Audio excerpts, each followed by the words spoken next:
बिखरने दो, कहां तक बिखरेंगे, बिखरने दो कहां तक बिखरेंगे, जिंदगी है कभी तो निखार आएगी, इसलिए जीवन बिखर रहा है तो बिखरने दो, कभी तो है ना जो निखार आएगी, बिखरने दिया जाए।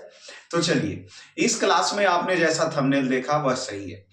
ये हमारे मराठा साम्राज्य की क्लास है, जो कि पीडीएफ आपके खान सर के द्वारा ही जो दिए गए हैं, उसी पीडीएफ से इसे क्या किया गया जाएगा, तो कंप्लीट किया जाएगा। पर बातें ये है कि पीडीएफ किन्हीं का हो, लिखा किन्हीं का हो, पढ़ना तो हमें है। ठीक है, पढ़ना तो हमें है। अब उसे किस तरीके से हम पढ़ ले, बुक तो बहुत सारा है, पर उस बुक को पढ़ने के लिए जो कैपेसिटियां होनी चाहिए वो होनी चाहिए। और इस क्लास की कैपेसिटी ये है कि आप पहले इस पूरी क्लास को देख पाते हैं या नहीं, क्योंकि मराठा साम्राज्य से प्रश्न बीएसएससी में पूछे जाते हैं, बीपीएससी टीचर में भी पूछे जाएंगे, और बिहार दरोगा, बिहार पुलिस के एग्जामों में भी प्रश्न पूछे जाते हैं। तो हमने सोचा क्यों ना इसे एक बार कंप्लीट कर लिया जाए, क्योंकि अपने जो शपथ लिए हैं 2026 में नहीं छोड़ेंगे, इस बार तोड़ करके रख देंगे। वह सपना पूरा हो पाएगा या नहीं, और वही सपना पूरा करने के लिए लंबे लंबे क्लास अभी आप फिलहाल देख रहे होंगे कि बहुत सारे लिए जा रहे हैं, पर अवश्य ही तोड़ा जाएगा किस्मत का घमंड, क्योंकि अब हमने शुरू कर दिया है मेहनत। कब किस्मत के भरोसे कब तक बैठे रहते, इसलिए अब मेहनत के भरोसे बैठना। इसलिए हमने टारगेट 26 में लिए थे कि सभी चीजों को एक बार पुनः पढ़ना है और पढ़ाना है, और उसी के लक्ष्य को पूरा करने के लिए लगातार हम आपके साथ जुड़े हुए हैं। ठीक है, तो इस क्लास में मराठा साम्राज्य चलेंगे। आपसे भी उम्मीद रखते हैं कि अवश्य अगर आपने अपने माँ बाप के सपना पूरा करने का लक्ष्य अगर ठाने हैं तो अवश्य ही इस क्लास में क्या रहिएगा, आप भी जुड़े रहिएगा। ठीक है, चलिए, तो इसमें हम मराठा साम्राज्य कंप्लीट कर लेंगे, और आधुनिक हिस्ट्री में अभी एंट्री नहीं लेके इससे पहले पॉलिटी पढ़ लेंगे।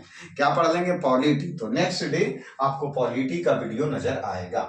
चलिए, मराठा साम्राज्य, मराठा साम्राज्य जैसा कि आप नाम सुने होंगे, छत्रपति शिवाजी महाराज पधार रहे हैं। तो यहाँ मराठा साम्राज्य में कौन है? छत्रपति शिवाजी महाराज, छत्रपति शिवाजी महाराज बोला जाएगा। प्रश्न का बौछार होगा, मराठा साम्राज्य के संस्थापक कौन थे?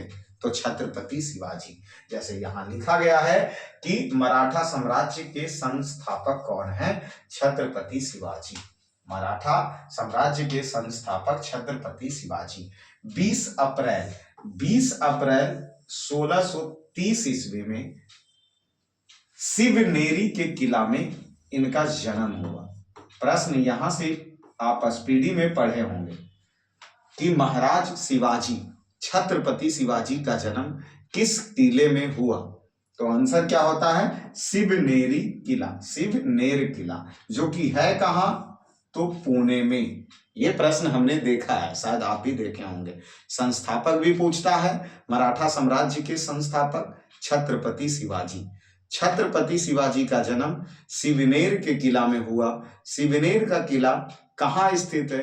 पुणे में। किस राज्य में? महाराष्ट्र में। किस राज्य में? महाराष्ट्र में। इनके पिता का नाम शाहजी भोसले थे, जो भी पूछा जाता है, जो कि जागीरदार थे अहमदनगर बीजापुर का। ठीक है, कहां कहां का जागीरदार थे? शाहजी भोसले। शिवाजी के पिता का नाम शाहजी भोसले, और यह शाहजी भोसले 2 जगह के जागीरदार थे, अहमदनगर और बीजापुर। अहमदनगर और बीजापुर के जागीरदार थे। छत्रपति शिवाजी के माता का नाम जीजाबाई, और इनकी पत्नी का नाम साई बाई, और इनकी पत्नी का नाम साई बाई, इसलिए बाई से अवश्य फोकस रखना। माता जीजाबाई, माता जीजाबाई, पिता शाहजी भोसले, पिता शाहजी भोसले। शिवाजी के गुरु कौन थे? दादा कोंडदेव। प्रश्न ये सब सभी प्रश्न ये पूछ ले, सब बीबीडी में छपल है। ठीक है ना। संस्थापक मराठा साम्राज्य शिवाजी। जन्म 20 अप्रैल 1630। किस किला में? शिवनेर के किला में। कहां है? पुणे में। पिता का नाम शाहजी भोसले, माता के नाम जीजाबाई, गुरु के नाम दादा कोंडदेव, पत्नी साईबाई, पत्नी साईबाई, पुत्र संभाजी, पुत्र संभाजी, गुरु दादा कोंडदेव, आध्यात्मिक गुरु रामदास, आध्यात्मिक गुरु रामदास। ऐसे गुरु पूछ दे, दादा कोंडदेव, दादा कोंडदेव। इनका युद्ध नीति छापामारी या गोरिल्ला युद्ध पद्धति, मतलब कि चोरों की तरह पहाड़ी क्षेत्रों में से जो छापामारी युद्ध और गोरिल्ला पद्धति क्या है, लूट-पुट के चल देते थे। तो छापामारी पद्धति से इनका युद्ध होता था, छापामारी पद्धति से इनका क्या होता था, युद्ध होता था। ठीक है, चलिए ये कंप्लीट है, इसको फिर से हम रिपीट करेंगे, प्रश्न यहीं से ज्यादा छपता है। छत्रपति शिवाजी महाराज जो कि मराठा साम्राज्य के संस्थापक थे, मराठा साम्राज्य के संस्थापक थे। इनका जन्म 20 अप्रैल 1630 ईस्वी को सिवनेर की किला में हुआ। इनकी पिता का नाम शाहजी भोसले, माता का नाम जीजाबाई, पत्नी का नाम साईबाई, दादा गुरु कोंडदेव, आध्यात्मिक गुरु रामदास, पुत्र संभाजी। विवाह साईबाई से 1640 ईस्वी में हुआ। देखो यहां से इनके जीवन का इतिहास शुरू होता है। 1644 ईस्वी में सर्वप्रथम बीजापुर के तोरण नामक पहाड़ी किले पर अधिकार किया। मतलब कि आप देख रहे हैं 1630 ईस्वी में इनका क्या हुआ, जन्म हुआ, और 1644 ईस्वी में यह किला पर आक्रमण करना शुरू कर दिए। मतलब मात्र 14 वर्ष की आयु में समझ सकते हैं आप कि क्या करना शुरू कर दिया, तो अधिकार करना शुरू कर दिया। विवाह 1640 में 10 वर्ष की आयु में हुआ। 30 में जन्म, 40 में विवाह, 44 में अधिकार। सबसे पहले बीजापुर, यह अपना राजधानी रायगढ़ को बनाए थे 1656 ईस्वी में। ठीक है, साथ में 10 नवंबर 1659, मतलब 44, 56, 59 अफजल खां बीजापुर की हत्या किया था। ठीक है, साथ में यह सूरत को भी लूटे थे 1664 ईस्वी में और 1670 ईस्वी में। यह संधि सबसे खतरनाक है जो नीचे दिया गया है। प्रश्न पूछा जाएगा पुरंदर की संधि कब हुई, पुरंदर की संधि कब हुई? 22 जून 1665 ईस्वी को जयसिंह के साथ और शिवाजी के साथ। उसमें क्या तय हुआ, क्योंककि जयसिंह मुगल के थे, जयसिंह मुगल के थे, तो जयसिंह अर्थात मुगलों और मराठा के बीच में 1665 ईस्वी में एक संधि होता है, जिस संधि का नाम है पुरंदर की संधि। कब? 1665 ईस्वी। पुरंदर की संधि 1665 ईस्वी में होता है। इस संधि के तहत क्या किया जाता है कि शिवाजी को 35 में से 23 किले मुगलों को लौटाना होगा। मतलब टोटल उस समय शिवाजी के द्वारा 35 किला पर अधिकार कर लिया गया था। उस 35 किला में 23 किला मुगलों को लौटाना होगा।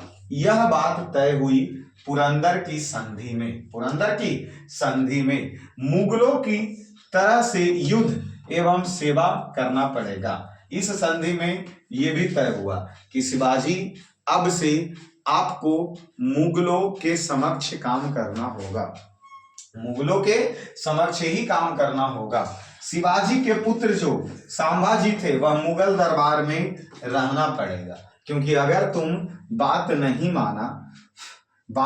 माना तो फिर क्या होगा ये संधि का। इसलिए पुरंदर संधि में 3 शर्तें तय हुई। 35 को किला में 23 किला तुम मुगल को दो, और अब तुम मुगलों के अधीन रहोगे। साथ में तुम्हारा जो बेटा है संभाजी वह भी मुगल दरबार में रहेगा। यह तय हुआ पुरंदर की संधि में, यह तय हुआ पुरंदर की संधि में। लेकिन शिवाजी मानने वाले नहीं थे, इसलिए 1666 ईस्वी में औरंगजेब के द्वारा शिवाजी को जयपुर महल में कैद कर दिया। लेकिन ये मई में कैद हुए और अगस्त में वहां से भाग निकले।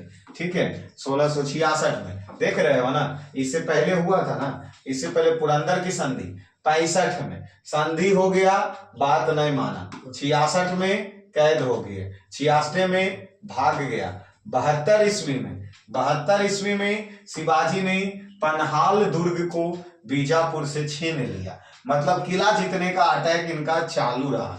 72 में राज्य अभिषेक श्री गंगा भट्ट द्वारा किया गया, मतलब अपने साम्राज्य में ये राज्य अभिषेक किए श्री गंगा भट्ट के द्वारा, और साथ में उपाधि मिला इसे राजा का। कौन उपाधि दिया था? औरंगजेब ही उपाधि दिया था।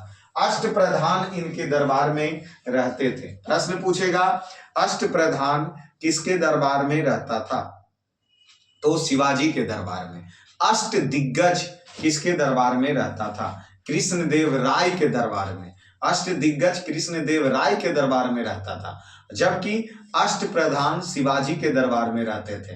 नौ रत्न अकबर के दरबार में रहता था, और नौ रत्न विक्रमादित्य के भी दरबार में रहते थे। इसलिए ये सब प्रश्न आपसे पूछा जा सकता है। ठीक है, यहाँ क्या पूछा गया फिर से? 1677 से 78 कर्नाटक अभियान का जीवन का अंतिम अभियान शिवाजी का कब था? तो 1677 से 78 ईस्वी में, जो कि कर्नाटक का अभियान था। शिवाजी की मृत्यु, जन्म भी अप्रैल महीना में, मृत्यु भी अप्रैल में, 3 अप्रैल 1680 ईस्वी को 53 वर्ष की आयु में शिवाजी की मृत्यु हो गई। और इसके सेना में कौन कौन शामिल होता था, जो देखिए, पागा सेना, जो कि नियमित घोड़सवार सैनिक होते थे, उसे पागा सेना कहा जाता था।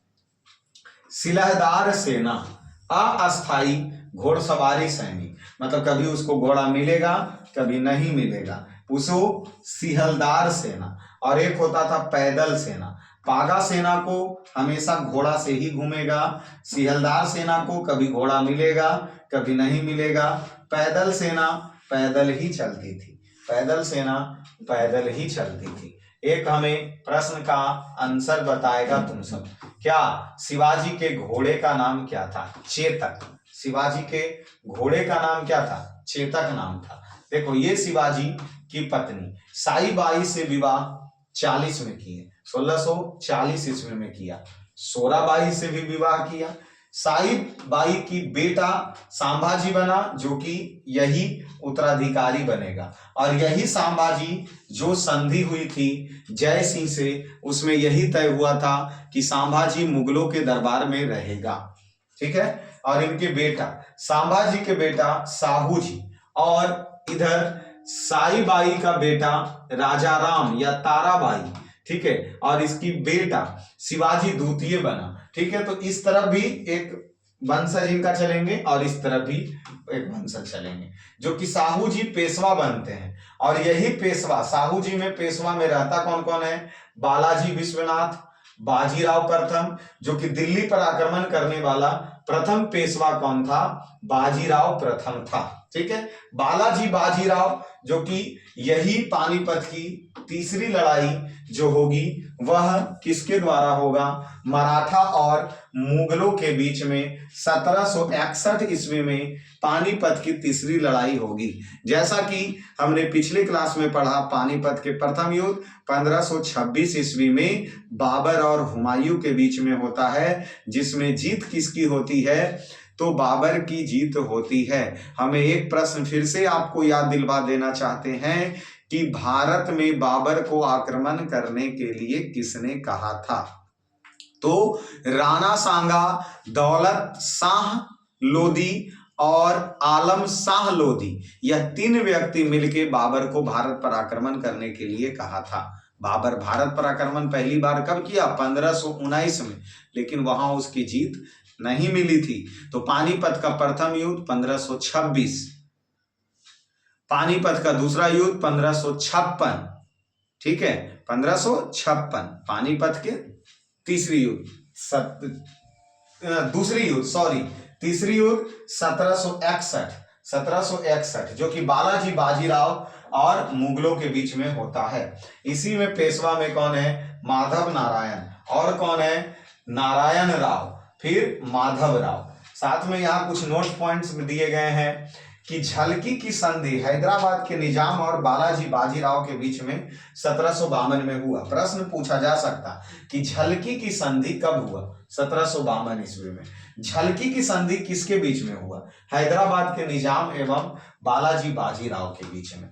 पुरंदर की संधि कब हुआ? 1776 ईस्वी में। इसके तहत क्या किए गए कि कंपनी ने रघुनाथ राव के समर्थन को वापस ले लिया। ये अंग्रेज आ चुके हैं यहां तक। अंतिम पेशवा कौन था? राघोबा का पुत्र बाजीराव द्वितीय था, जो अंग्रेज से सहायता से पेशवा बना था। बाजीराव द्वितीय था जो अंग्रेज की सहायता से पेशवा बना था। ये रहा छत्रपति शिवाजी के बाद उसका उत्तराधिकारी छत्रपति संभाजी बनते हैं, जिसकी माता का नाम क्या था? साईबाई था। साथ में इसका पिता का नाम शिवाजी, पिता का नाम शिवाजी। प्रश्न पूछेगा छत्रपति संभाजी किसके बेटे थे? शिवाजी के। इनकी माता साराबाई, जिसका विवाह 1640 ईस्वी में शिवाजी के साथ हुआ था। संभाजी के सलाहकार कौन थे? कवि कलश। अष्टप्रधान का विघटन कर दिया गया संभाजी के द्वारा। अष्टप्रधान होते थे छत्रपति शिवाजी में, अष्ट दिग्गज होता था कृष्णदेव राय में। औरंगजेब के भगोड़े पुत्र अकबर द्वितीय को संभाजी ने शरण दिया था, क्योंकि औरंगजेब का जो बड़ा पुत्र था अकबर द्वितीय को संभाजी ने शरण दिया था। औरंगजेब ने संभाजी को फांसी दे दिया, इसको शरण दिया था इसलिए। भगोड़े पुत्र अकबर द्वितीय को शरण दिया, इसलिए औरंगजेब ने संभाजी को फांसी दे दिया। संभाजी के पुत्र का नाम साहूजी, जिसको औरंगजेब ने बंदी बना लिया। औरंगजेब ने बंदी बना लिया था। फिर यहाँ आते हैं तीसरा, छत्रपति राजाराम, जिसके पिता का नाम शिवाजी था। पिता का नाम शिवाजी था, माता का नाम सायराबाई। छत्रपति राजाराम की पत्नी का नाम ताराबाई था। इन्होंने अपना राज्य अभिषेक 1689 ईस्वी में किया छत्रपति के रूप में, लेकिन 1691 में 8 वर्ष तक जिंजी के किले में कैद रहा और जुल्फिकार खां के नेतृत्व में, मुगल के नेतृत्व में ये क्या रहा था? कैद रहा था। मतलब मराठाओं पर लगातार अत्याचार मुगलों का क्या होता है? चलता रहता। मुगलों का अत्याचार चलता रहता है। छत्रपति राजाराम 1698 ईस्वी में राजधानी सतारा को बनाया और उसके बाद इसके चौथे शासक बनेंगे छत्रपति शिवाजी द्वितीय, जिसके संरक्षिका होंगी ताराबाई, इसकी खुद की माता, और राजाराम की विधवा थी ताराबाई, जो कि राजाराम का ये बेटा था छत्रपति शिवाजी द्वितीय। उसके बाद फिर गद्दी पे आएंगे अल्पायु 4 वर्ष तक, मतलब ये रहे छत्रपति साहूजी महाराज, जो कि 1707 में औरंगजेब की मृत्यु के बाद उसके पुत्र ने साहूजी को छोड़ दिया था। पुत्र ने क्या कर दिया? साहूजी को छोड़ दिया था। 1707 में खेड़ा का युद्ध हुआ, जिसमें साहू एवं ताराबाई के बीच में हुआ। ठीक है। उसके बाद यहाँ मराठा राज्य की सत्ता 2 केंद्रियों में क्या हो जाते हैं? विभाजित हो जाते हैं। इस प्रकार धीरे धीरे छत्रपति शिवाजी अर्थात मराठा साम्राज्य कमजोर होते जाता है और इस तरफ ये, इसमें सबसे ज्यादा बाजीराव की जब बारी आएगी, पेशवा, यहाँ से पेशवा बनना शुरू होगा। तो यहाँ क्या होंगे? पेशवा का काल पेशवा वंशागुप्त था, इसके निवासी पुणे में था। बालाजी विश्वनाथ बनेंगे, उसके बाद बाजीराव बनेंगे, बाजीराव द्वितीय बनेंगे, जिसको हम सब नाना साहेब के नाम से भी जानते हैं। बाजीराव द्वितीय को नाना साहेब के नाम से भी जानते हैं। मराठा का दूसरा संस्थापक बालाजी बाजीराव बनेंगे और इनका शासन काफी अच्छा चलता है। ये प्रश्न पानीपत में जो इसके युद्ध लड़े गए हैं वो अवश्य आप देख लें कि पानीपत का तीसरा युद्ध 1761 ईस्वी में अहमद शाह अब्दाली और मराठा के बीच में हुआ था, जिसमें क्या हुआ था? किसकी हार हुई थी? तो मराठा की पराजय हुआ और इसके लिए बालाजी बाजीराव की मृत्यु भी हो गया था। ठीक है। इस प्रश्न यहां देख लीजिए, आंगल इसका इंपॉर्टेंट देता है, आंगल को अवश्य देख लीजिए। प्रथम आंगल युद्ध 1782, दूसरा आंगल युद्ध 1802 और तीसरा आंगल युद्ध 1817 से 1818 ईस्वी के बीच में हुआ था। ठीक है। इस प्रकार ये है हमारे मराठा साम्राज्य का, ज्यादा इसमें प्रश्न नहीं पूछता है, इसलिए लास्ट में समय बहुत कम दिया गया और नोट्स भी बहुत शॉर्ट कर दिए गए हैं। ठीक है, तो अभी हम क्लास लेने के भी उद्देश्य से नहीं थे, क्योंकि प्रश्न बहुत मराठा साम्राज्यों से कम पूछता है। ठीक है, लेकिन हमने सोचा कि चलो लास्ट है तो इसको निपटा देते हैं, उसके बाद अभी यहाँ पॉलिटी शुरू हो जाएंगे। ठीक है, तो हिस्ट्री के अगर कुछ प्रश्न और छूटे तो और भी हम सब क्या कर सकते हैं, इसको देख सकते हैं। ठीक है, तो आप पॉलिटी की क्लास में मिलेंगे।